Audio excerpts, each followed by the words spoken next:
I'm sure you've heard the famous saying that the definition of insanity is doing the same thing over and over again and expecting different results. As is the case with many sayings, it makes perfect sense when we're saying it, but we might not even realize we're doing it. Sometimes we actually do realize it, but whether or not we know what we're doing, habits can be difficult to break. The mere familiarity of them provides comfort, even as we might know that they're keeping us in a place we really don't want to be. You may think of a habit as, for example, stopping for an ice cream every day when you're coming home from work. But we also react to things that happen in our lives. Some of these ways are so common they become stereotypical. Break up with your boyfriend, eat ice cream. Have a stressful day at work, get a drink. Get mad at your kids, yell at your spouse. These are spontaneous reactions that have actually become habitual. When I'm coaching people, one of the main things I have to ingrain in their thought is this: spontaneity leads to disaster. Spontaneity is the enemy.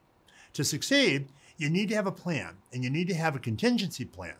Sure, that sounds really easy, right? Especially if you're talking about specific food for lunch. But what about when something unexpected happens in your life that leads to a place of pain? You can't plan for that, can you? Well, actually, yeah, you can.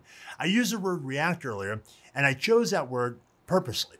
Reacting to things that happen to you is the equivalent of being kind of just totally off the cuff spontaneous about what you're choosing to eat. Some might say they react in a particular way because their emotions take over. But what I say is that your habits actually take over. Your emotions aren't taking over. You're using reactive, spontaneous habits to try to escape what you're feeling. What you really need to develop instead of a reaction is what I think of as a response. Do you see the difference?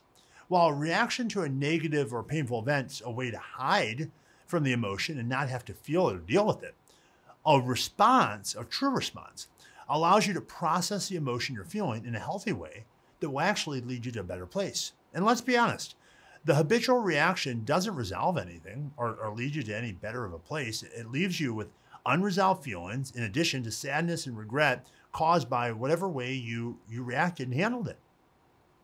The way to change your reactive escape habit is to allow yourself to feel what you're feeling.